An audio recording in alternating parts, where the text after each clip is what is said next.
All right, let's dive deep into the world of Leos. We're exploring Linda Goodman's sun signs today to figure out what makes these, well, sometimes infuriating, but always captivating Leos tick.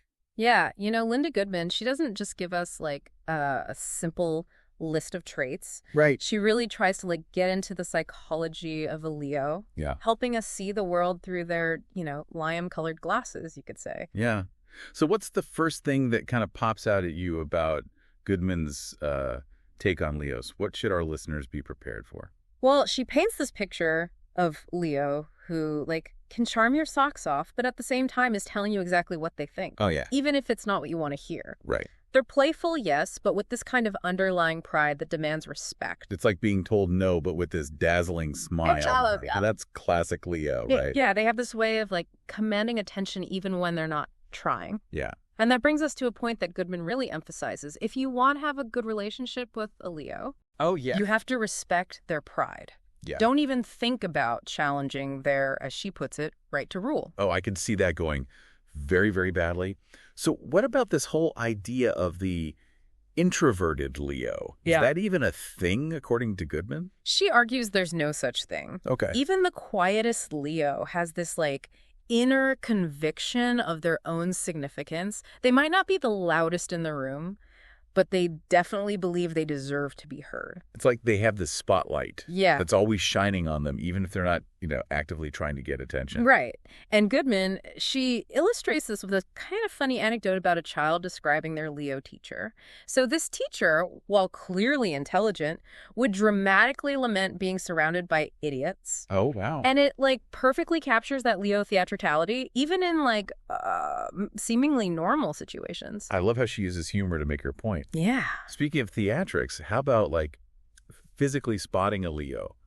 What are some telltale signs? Think lion, of course. Goodman describes Leos as having this, like, majestic mane of hair, Yeah. often thick and styled to, like, emphasize their presence. They tend to hold themselves with this, like, regal posture, as if they're about to address their loyal subjects. And that lazy-eyed gaze. Right. Like, they're barely paying attention, but somehow, they're taking everything in. It's almost as if those around a Leo unconsciously adjust their posture, too. Interesting. Either straightening up in imitation of that regal bearing or bracing themselves for potential lecture. Totally. Now let's get into love and Leos. Yeah. Goodman makes this bold statement that you rarely find a true Leo singleton. There's almost always some hidden love interest lurking around somewhere. Love is essential for a Leo, like oxygen. Goodman, she compares life without love to a bounce check for them. Wow. Which I think really highlights just how vital it is to their well-being. That's a powerful image. But with all that pride and dramatic flair, I imagine Leo relationships can be a little bit of a roller coaster. Definitely. Their fierce pride can lead to, like, explosive arguments and dramatic breakups. Oh, yeah. But their capacity for forgiveness is equally as strong, often paving the way for these passionate reconciliations. So lots of passion, high highs, probably some pretty low lows. It's never dull, that's for sure. Sounds like a constant balancing act. It is. And this kind of brings us to what I like to call the Leo paradox. They hate being in debt, but have a love for extravagant spending. Huh? They crave attention, but dislike asking for help. It's fascinating, isn't it? It is, yeah. And Goodman puts it perfectly when she says, the king cannot be seen struggling. Yes. To explain the reluctance to seek help. Yeah. It all comes back to that image. Exactly. They want to be seen as strong. Yeah. Capable. In control. Even if they're, crumbling on the inside. It's like they're constantly performing, even for themselves. But that doesn't mean they're not genuine, though, right? Absolutely not. Beneath all that dramatic flair, Leos are incredibly loyal friends, fair enemies, and surprisingly generous souls. So it's important to look beyond that roar and see the heart of gold underneath, as Goodman puts it.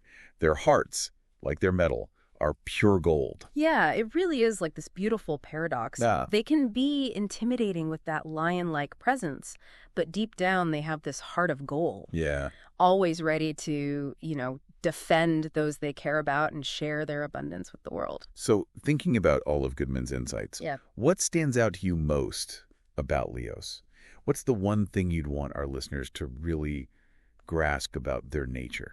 It's that, inherent theatricality. That's what really fascinates me about them. It's not just that they're dramatic. It's like woven into their very being. Yeah. The way they carry themselves, the pronouncements they make, even their complaints. There's this sense of like performance in everything they do. It's like they're the stars of their own personal play and we all have front row seats. Exactly. And I think that's what makes them so captivating. Right. You never know what kind of performance you're going to get. Goodman even compares being at a gathering hosted by a Leo to being in a royal palace. Oh, wow. With like lavish food, fine wine, and an atmosphere that makes you feel like Marie Antoinette might just stroll in any minute.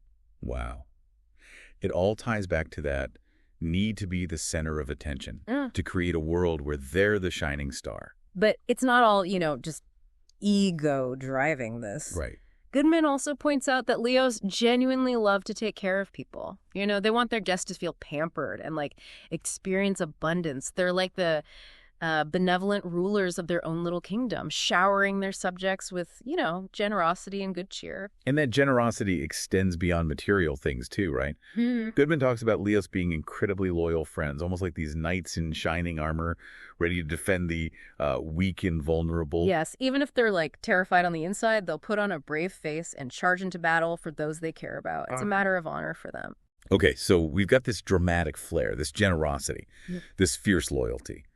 But there's also this interesting paradox Goodman highlights when it comes to money. Leos hate being in debt, but can be prone to extravagant spending. How do those two things coexist? It's that regal nature again, you know? They want the best of everything and aren't afraid to spend to get it. Yeah. But at the same time, they have this like deep-seated aversion to owing anyone anything. Oh, interesting. It's all about maintaining that image of the king, the one who's always in control and never struggling. Goodman even suggests that they'd rather borrow money themselves than admit they can't help someone financially. Yeah. It's almost like they're more comfortable being the giver than the receiver. Exactly. And this ties back to that, deep-seated pride we talked about earlier. The king cannot be seen struggling. Right. So knowing all this, what does it really mean for those of us interacting with Leos in our own lives? How can we use these insights to, better navigate our relationships with them? Yeah, that's the big question, right? It's one thing to understand these traits in theory, but how do we actually use that knowledge when we're interacting with Leos every day? Well, say you're working with a Leo on a project, and they're being, a little too directive, let's say, in their approach. Remembering that Leo need for control, that can be really helpful. So instead of directly challenging their authority, what's a better way to handle that? Instead of directly challenging them, which could really bruise that Leo ego, try appealing to their sense of leadership. Oh, okay. Phrase your feedback in a way that empowers them. Instead of saying, I think we should do it this way, try something like, I know you're leading this, and I was thinking maybe we could. Okay, yeah. That makes a lot of sense. It acknowledges their leadership role, but still allows for a different perspective. Exactly. And remember how sensitive they are to criticism. Public criticism, that's like kryptonite to a Leo. If you need to address an issue, do it privately and always with genuine appreciation for their strengths. Okay. And speaking of appreciation, Goodman also talks about how much Leos love praise. But it can't be just any praise, can it? No, definitely not. It has to be genuine, they can spot a phony compliment from a mile away. Yeah, sure. Focus on specific actions or qualities that you admire. So instead of just a general, good job, I was so impressed by your presentation, you really commanded the room. Yeah, that's good. It's specific. It acknowledges their strengths. Yeah. And it uses, that kind of royal language that they respond to. Exactly. I'm taking notes. Okay, so now let's switch gears a little bit. Let's say you're dealing with a Leo friend who's going through a rough patch. Knowing how much they hate, appearing vulnerable, how do we offer support without making them feel like they have to put on that brave face? That is a tough one. Right, because my instinct is to ask what's wrong and offer solutions. Yeah. But I can see how that would totally backfire with a Leo. Right.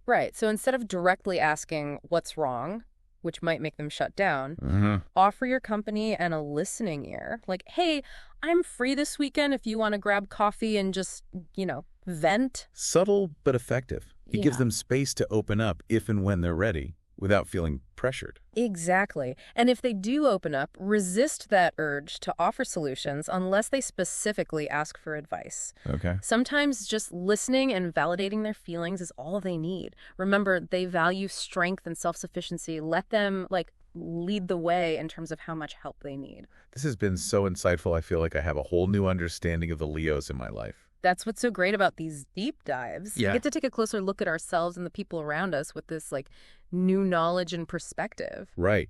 But like Goodman reminds us, astrology is a guide, not a rule book. Definitely. Every Leo is their own person, shaped by their own unique experiences. So use this knowledge as a starting point, a way to deepen your understanding and appreciation for the Leos in your life. Think about the Leos. Do these descriptions resonate? How can understanding these traits change how you view your interactions with them? That's the real takeaway here, It's not just about, accumulating knowledge. It's about using it to build stronger connections and navigate the world with a little more insight and empathy. Beautifully said.